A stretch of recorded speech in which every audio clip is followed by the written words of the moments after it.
Hello friends, आज का हमारा टॉपिक है मार्केटिंग। मार्केटिंग का देखने से पहले हम एक एग्जांपल के थ्रू समझते हैं कि मार्केटिंग होता क्या है, ये रियल लाइफ में कैसे यूज़फुल है और स्पेशली कस्टमर्स को कैसे बेनिफिट देता है। ठीक है, एग्जांपल के थ्रू समझते हैं। एक श्याम है और एक राम है।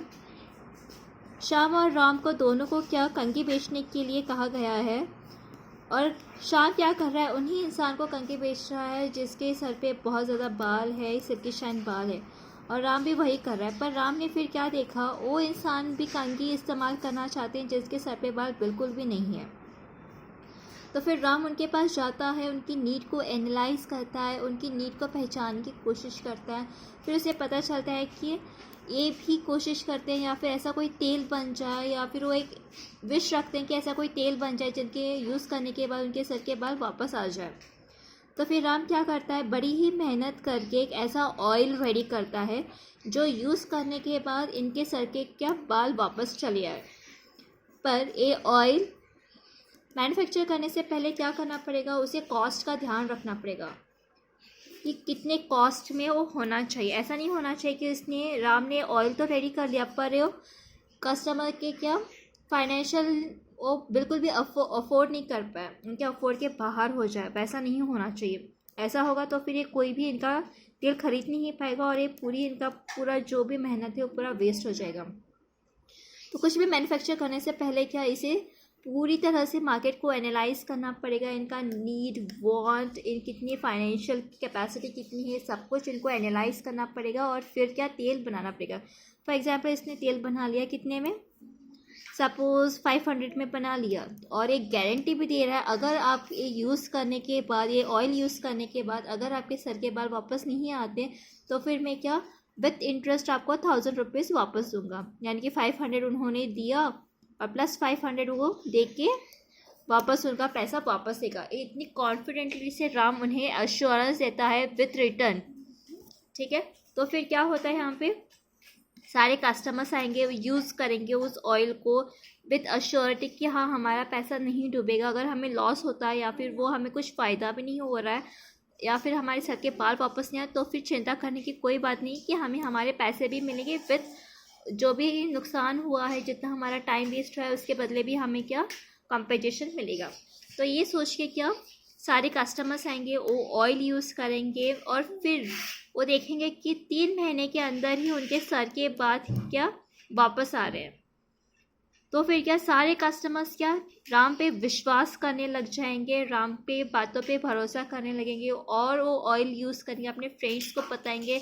इस तरह से क्या माउथ मार्केटिंग भी होती है। और फिर क्या अगर दोबारा से किसने अगर नेक्स्ट टाइम अगर राम ने कोई और प्रोडक्ट बनाया तो फिर क्या इसे ज़्यादा पब्लिसिटी की भी ज़रूरत नहीं पड़ेगी, क्योंकि इसने प्रोडक्ट ने क्या वो गुडविल उसने हासिल कर ली है अपने प्रोडक्ट के लिए। सो सारे कस्टमर्स क्या इसके पास आएंगे, इसके प्रोडक्ट्स को क्या बिना क्वेश्चन किए, बिना क्रॉस क्वेश्चन किए, ज़्यादा बहस किए, इसका क्या जितना भी प्राइस हो ये इसे ले लेंगे, है ना।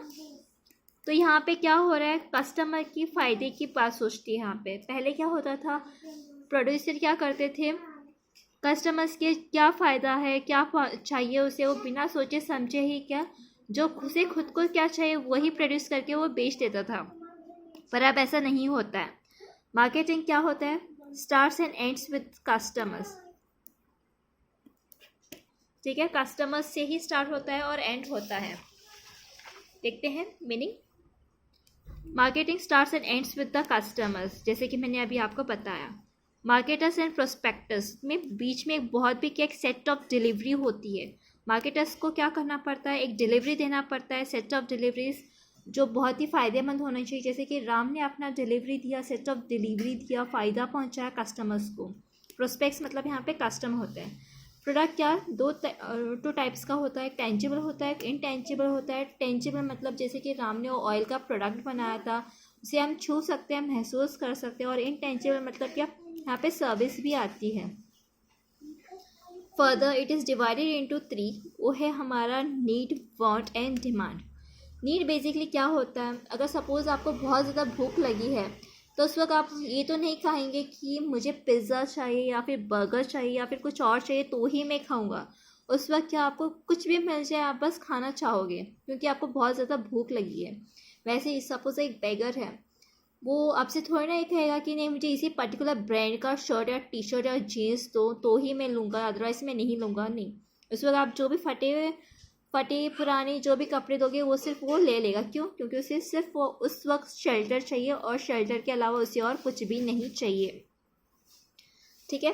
नीड क्या है? States of felt deprivation of some basic satisfaction. यहाँ पे नीड मतलब क्या? बेसिक सेटिस्फेक्शन है। यहाँ पे कुछ डिमांड नहीं कर रहे हैं या फिर उसे कुछ चाहिए नहीं, जो भी मिल रहा है उस वक्त अगर वो उसे भूख लगी आप जो भी दे रहे हो उसे सिर्फ वो बेसिक सेटिस्फेक्शन ही चाहिए। ठीक है।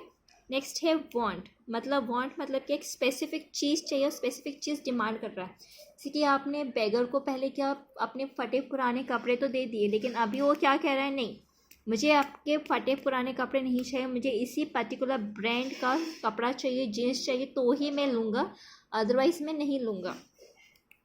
एक क्या है? वो स्पेसिफिक चीज़ को मांग रहा है, स्पेसिफिक चीज़ को मांग रहा है कि हाँ मुझे यही चाहिए, मुझे यही दो, तो वो क्या कहलाता है? वांट कहलाता है। नेक्स्ट क्या है? डिमांड। डिमांड किसे कहते हैं? जो चीज़ हम खरीद सकते हैं पैसे दे के, वही हमारा डिमांड है। अगर सपोज फॉर एग्जांपल मैं यहाँ पे बैठे बैठे कह रही हूँ कि मुझे आईफोन चाहिए, मुझे ये चाहिए वो चाहिए, तो ये डिमांड नहीं है।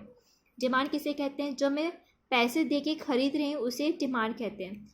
Want for the specific product that are back up by the ability and willingness। Ability होनी चाहिए मेरी खरीदने की, उतनी पैसे होनी चाहिए और विलिंगनेस होनी चाहिए कि हाँ मुझे ये खरीदना ही है, तो फिर वो डिमांड हो जाती है। विलिंगनेस है पर एबिलिटी नहीं है, मैं उसे खरीद नहीं पा रही हूँ, मैं बस कह रही हूँ कि हाँ मुझे आईफोन चाहिए पर मैं उसे खरीद नहीं सकते, तो फिर वो डिमांड नहीं है। ठीक है। So what makes your product to be taken. आपकी प्रोडक्ट में ऐसी क्या खासियत है कि आपकी प्रोडक्ट को लिया जाए? जैसे कि व्हाट्सएप इतना फेमस ऐप क्यों है एज़ कम्पेयर टू अदर? बाकी की ऐप्स इतने फेमस क्यों नहीं?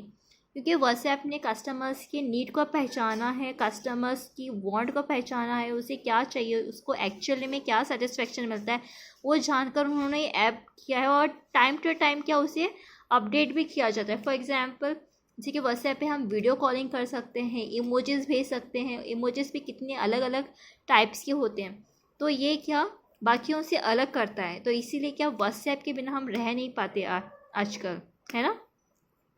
So next lecture will continue.